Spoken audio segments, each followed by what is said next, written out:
most famous physical therapist on the internet. We speak the truth.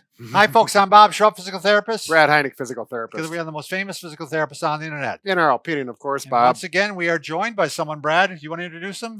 Chris, the pharmacist. Yep. I've known Chris for about 25 or 30 years now, Yep. and he is the man we go to get some real good scientific information about this topic we're going to go over. We want the authority. This is the guy.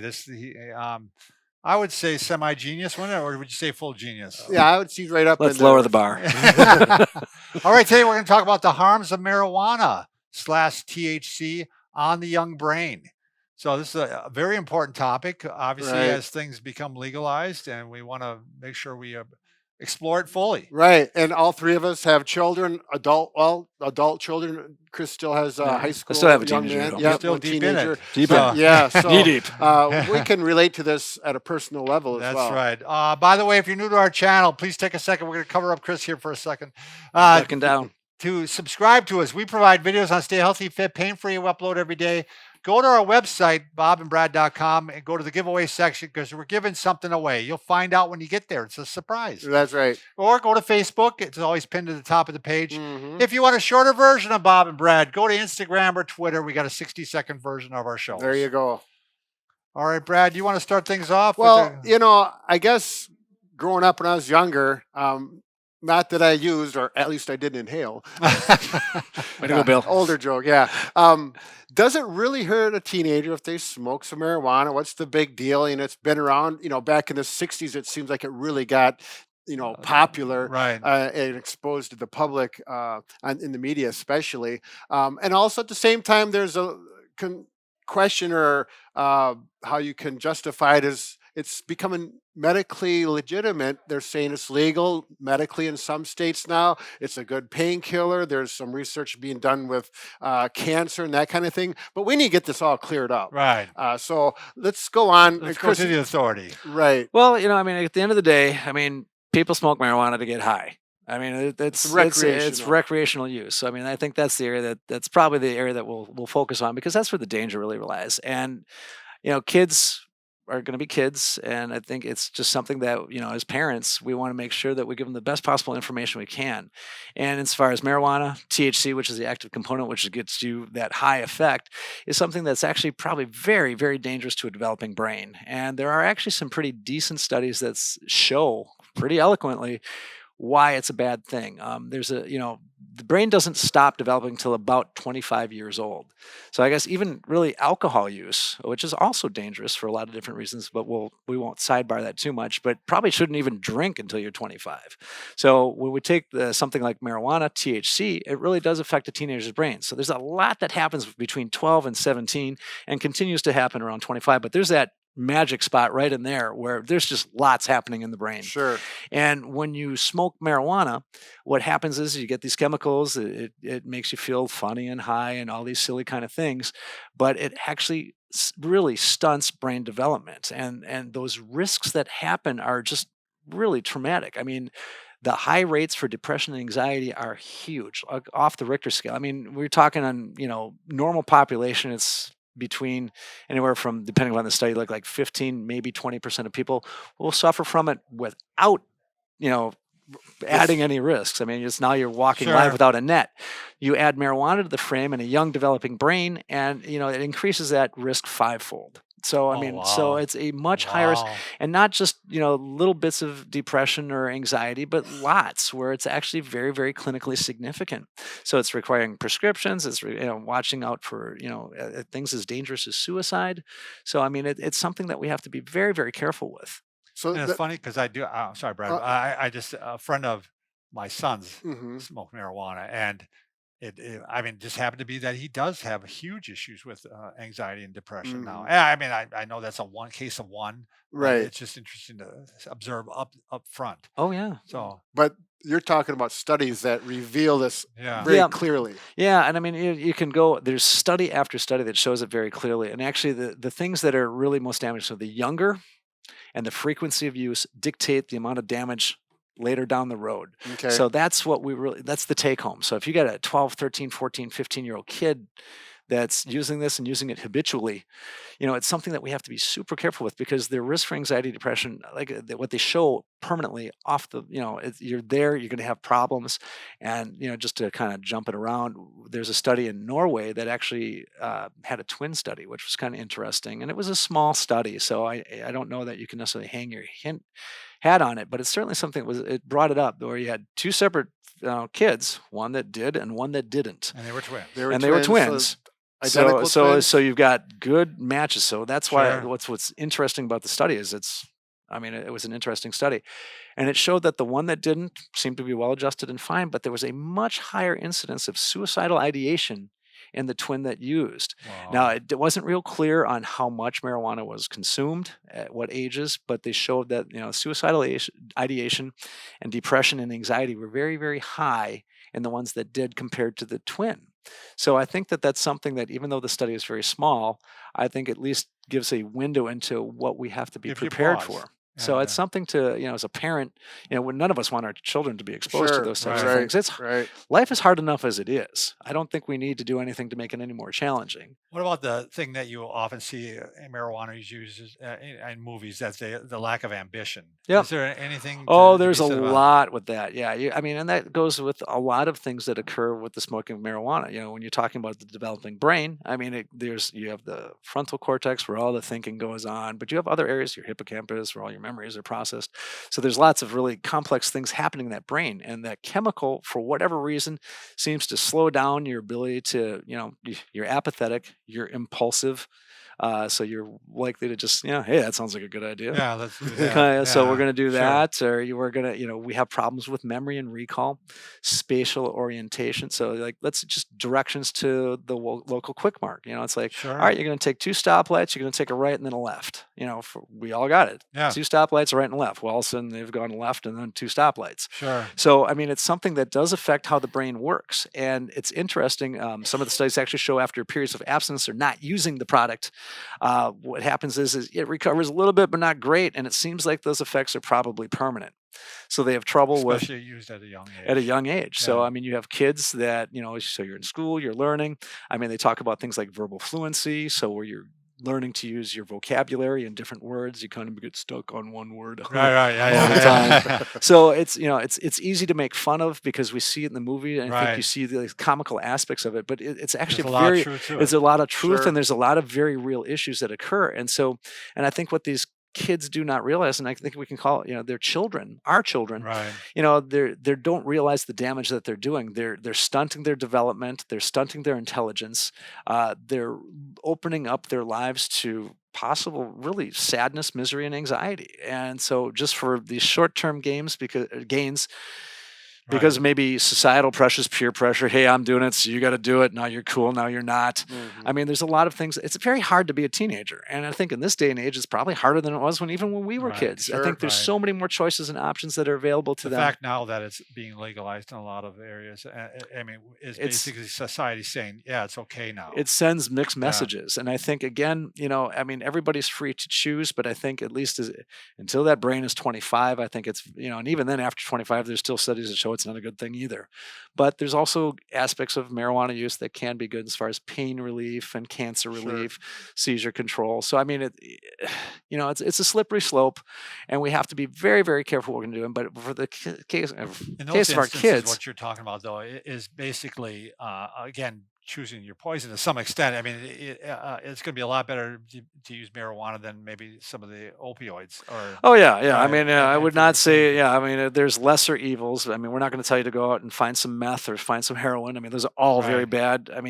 They're all bad. Let's face it. At some point or another, people use it recreationally. But I've been guilty of having a beer at a local tavern, and it's certainly something that any of my friends can certainly attest to how many beers I've had. So it's certainly something to be aware of. That's the argument quite often they make. It's like, well, you legalize alcohol, and the thing is though that alcohol is bad, and so is marijuana, and so is if we legalize some of the other drugs. They're all bad. We're just adding to the mix there, basically. Exactly.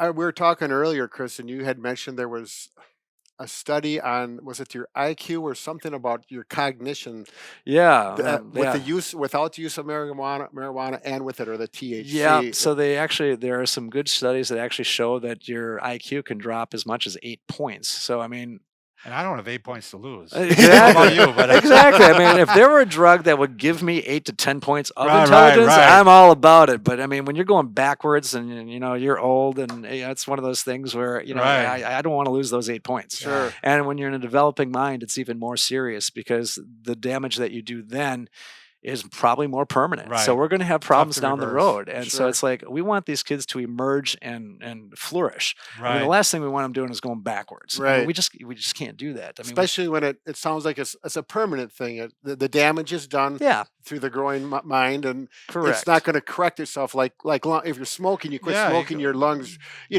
regenerate. regenerate, and And- not the case. To some Yeah, I extent. mean, there is an extent with abstinence where it does get better, Right. but it never seems to get to where that baseline is. Sure. So you'll never really get that greatness. So it's Mhm, that you mhm. once had. So it's kind of one of those things where I mean, these kids for the most part come out and they're perfect, for the most part, unless there's other mitigating factors. But as all the instant, and every day you live is a little bit closer day to death. So I mean, it's Sure. kind of so why would we do anything that's going to make that path from A to B more difficult? And I think Sure. unfortunately, when a developing brain, it can. Now you're mentioning too that some of the doses now of marijuana are much more potent than Oh what yes. what people might remember that they may have tried as a kid. I Yeah, I mean, think what happened in the 60s and 70s and 80s, we've had some very smart botanists out there that really know how to manipulate plant genes, and they can structure the types of, I guess, back of anything better to say, highs that they can manufacture. And so it's interesting because I think there's some medical aspects that it can be certainly researched and hopefully moved forward with some of these scientists. But at the same time, I think we have to be careful again with the age of things, and the exposure. We just have to be so careful to the damage that we can do with the brain. I mean, it's just something that we have to care to care. We were talking just a little bit ago about that they're changing genetically the plant, and I can relate to that because my nephew just got his PhD in agronomy, and he's been literally, he tells me about the stories that he's growing grass, actually grass seed, and they want to make the grass seed better, like in your lawn. Yeah. And it's amazing what they've done with, he's telling me about it. what they can do. Yeah, Oh, and there's so a I can Bill just Murray reference imagine in there. someone with his knowledge, and decided, well, if I can do this with grass seed, I'll do it with. I You can hope do he's with not watching. everything. But yeah, so Yeah. I can just imagine that they could really, in other words, one joint from the 60s versus one joint today modified, the level of THC could be doubled or tripled. It's much. I don't know that we have a straight percentage, but I think Sure. I think what you can say is that the level of THC produces a more potent high. I think you can take that to the bank. Sure. So from that standpoint, they just understand, like I said, how to manipulate the plant genes. And so in the case of your nephew, I mean, it's just another plant that we can manipulate genes. I Sure. mean, you see it all over the place. It's it's the genetically modified organism. So I Yep. mean, Sure. it's something that and they're going to continue to do it, and maybe even make it a better plant. I mean, heaven knows what's going to happen out there in the future. But I think there's so much research that we need to do for the safety of everybody that's involved. Whether the dangers, obviously, I mean, there's respiratory illness, there's going to be cardiac issues. Obviously the mind is what I typically focus on, but it's certainly something that we have to be very, very Sure. careful with. Sure. And there's emerging evidence. There's this cannabinoid hyperemesis syndrome. And it's something that ER doctors have kind of reported, and it's an interesting article. So And hyperemesis means throwing up a throwing up lot, a lot. like, to the point Profusely. to the profusely. point where actually they dehydrate and all these other really bad things happen in the body, to the point where it can actually cause death. And I think that's the thing that we have to take away from. I mean, And a they're lot of not recognizing it in the ERs as for being caused by marijuana. well, yeah, and that Or it's are it's they being now? recognized now Okay. because it's becoming more of a hot topic. I mean, it's been misdiagnosed. I think the problem is that there's a very casual thought that marijuana is not that big of a deal. And I think it is a big deal, and I think and it should be treated. Alcohol, I think, is actually worse than marijuana if you were going to pick the two poisons. I mean, if you look at the addictive scale, alcohol Sure. comes in well ahead of marijuana, but it's certainly something that has its own emerging set of problems. And I think over the next 20 years, we're going to see more and more of these. But going back to that hyperemesis, that throwing up, there was an example of a young lady that she was 27 years old, and she knew she had this.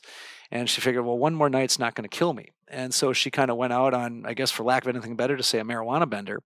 And she partook of various different foods and types of smoking. And this was at a restaurant, you're saying? Yeah, just restaurant. I mean, it's something that's kind of a fad thing out west. I mean, I think you'll see it a lot in California for sure. That's where, Right. and they have clever chefs that try and add this to make things at least get people through the door. Right. From that standpoint. But, so she went through, and the takeaway is that she ingested tons and tons of marijuana that night, and it landed her in the ER, and it ultimately put her in the hospital for days. And the study, I believe, said 3 days, and she nearly died. There's a really tragic story, same article, of a 17-year-old boy that, had the same thing, was vomiting so profusely and dehydrating and everything else that went with it. It shut down all his organs, and he passed away at 17 years old. Wow. And what these physicians are noticing is that that they didn't realize that it was probably from marijuana use. And so it was being treated as stomach ailments or maybe a virus. And now your astute physicians, and they're all sharp. I mean, for the most, it's one of those things where they're becoming more and more aware of this particular condition. And I think as it becomes more decriminalized and more people use more of it, I think it's simply a small example of, I think, the dangers yet to come. And so I think that's the take home is, as parents, as friends, you just want to make sure that your friends and loved ones are being taken care of. We don't want anybody to go down that route. Just to save someone, Chris, because we've seen it more than once on our channel where we've warned people of something and they've emailed us later and said that, because of you, we figured this out. This is why we're vomiting. Maybe. And it's just it's a dramatic example for sure. I chose that simply because it is a dramatic example, but it's something, it's real, and it is a possibility, and we're seeing many, many more people affected by it. And another friend of mine's a physician, and he's like, just you wait, you're going to see an eruption of problems associated with marijuana. So respiratory, cardiac, obviously the mind, which we kind of gravitated to through this program. And so it's something that I think we have to take with a grain of salt with our youth in particular, but even as choices as adults, we have to be careful with it. I think if some of the states wait long enough, they'll watch some of these other states that have legalized it. They'll start to see the issues cropping up there. Right. It's hard to deny the money, unfortunately. Right. So that's where the problem. Schools and bridges. Yeah. It's crazy. Become dependent on itself. Another conundrum that our society is going to have to face. Right. We'll get through it. People like Chris. Our channel can educate some people and help it out. All right. Thanks again to Chris for coming. You bet. Well done. Excellent job. Glad to do it. Thanks, guys. Yep. Thanks for watching.